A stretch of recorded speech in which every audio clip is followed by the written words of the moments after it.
Listen, man, I wanted to get straight to the point on this. I tried a lot of different ways to do this video, but I'm gonna just get right to it.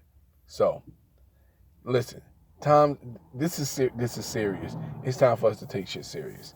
We have a lot of stupid people among us in our ranks as black people, and it's time for us to push their asses to the side. You know, a lot of them are not going to make it. A lot of them aren't going to make it. And I would assume that they don't want to make it. You know, they think that, I guess they believe that white supremacy is the winning team. So why take anything serious? You know, we have too many class clowns amongst us. We have too many people who want to party and laugh and joke and play and make light of everything and not take anything serious. And you all know the people that I'm talking about.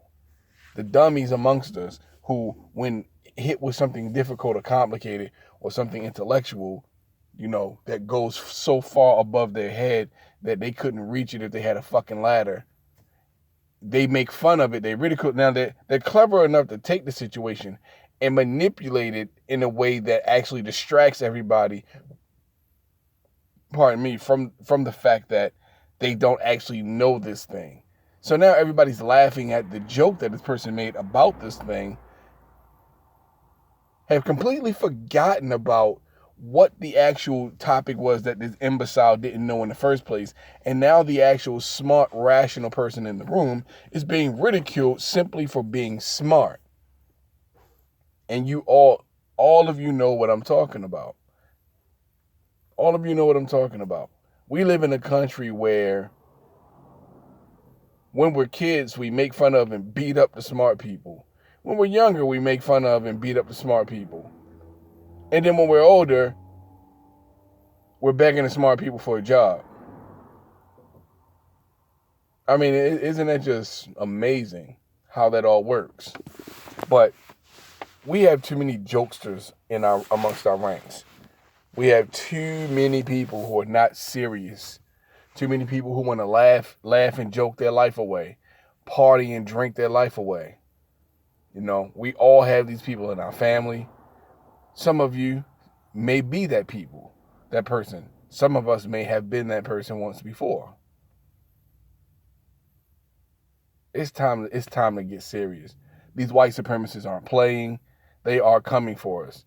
They aren't being charged for the things that they do. They committed treason.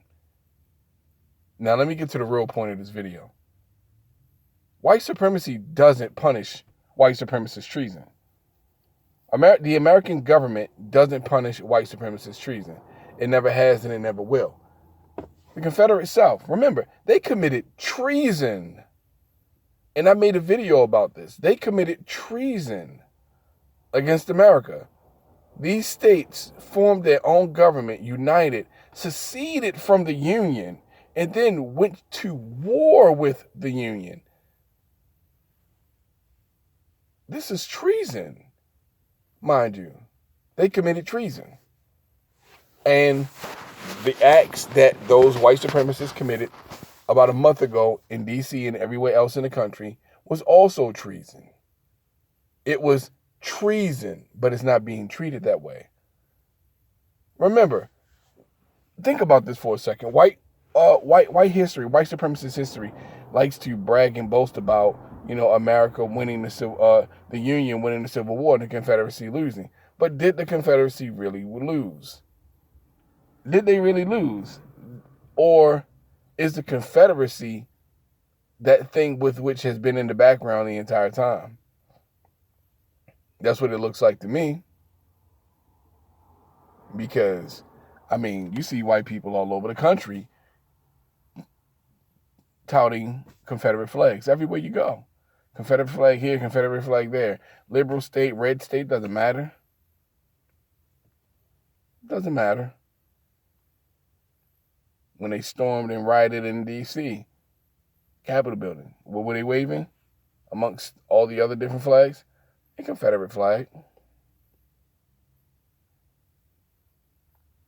See, now, I heard this from Jason Black, and I agree with him totally.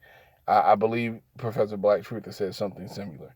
See, what black people have failed to realize and understand is that, see, we think when white supremacy is beefing, riffing with each other, with itself, when they are at each other's throats, we think that's a good thing for us because we think that they're fighting for us as opposed to fighting over which one of them is going to control us.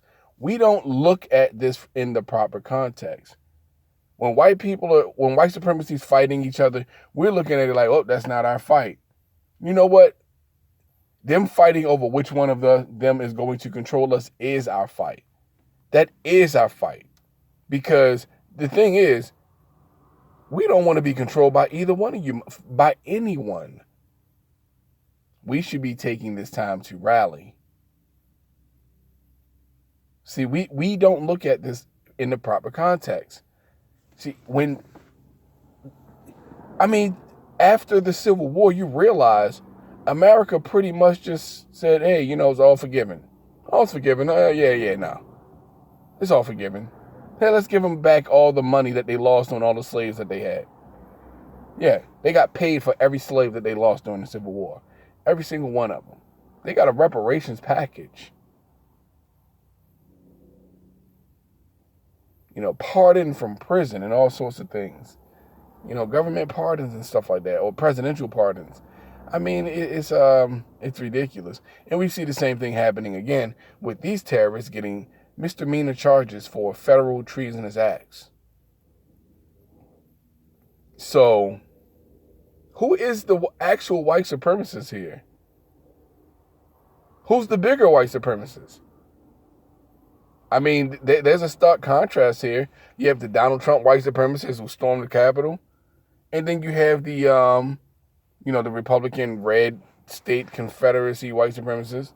And then you have the liberal, Democratic, blue, we like everybody, blah, blah, blah, white supremacists.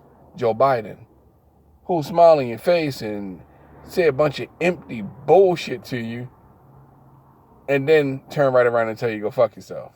I'm not doing anything for you. So,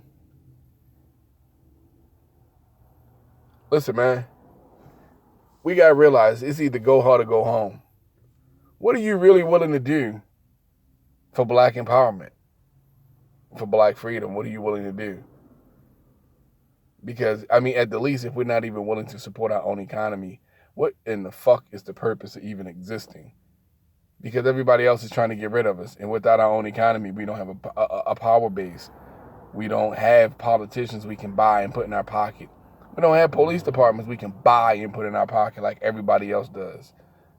We don't have media organizations or media individuals in the mainstream media we can buy and put in our pockets. We don't have that. Why? Because we don't have an economy. Because we take our money and we give it to everybody else and then brag about it. That's stupid. But anyway, like I said, I wanted to get straight to the point. I didn't want to make this video too long, like over 10 minutes. So I hope you guys understand where we are right now. I hope you're taking these things more seriously and getting your knowledge up. Listen to the black media, man, and listen to the elders. Their videos and lectures are still on YouTube. Listen to what these elders have to say, because everything that they said is coming to pass. And if we continue to be stupid, fighting over fried chicken, sneakers, jerseys, and all the other stupid shit that we do, it's game over, man. It's game over. This is the 11th hour. It's now or never. Power isn't given. Power is taken. You understand that? Power is taken. And that's what those white people were showing in D.C. and everywhere else. They were showing power is taken. We're flexing our power, our might. This is what we're doing. Black people are so worried about the backlash that we don't ever look at the benefit.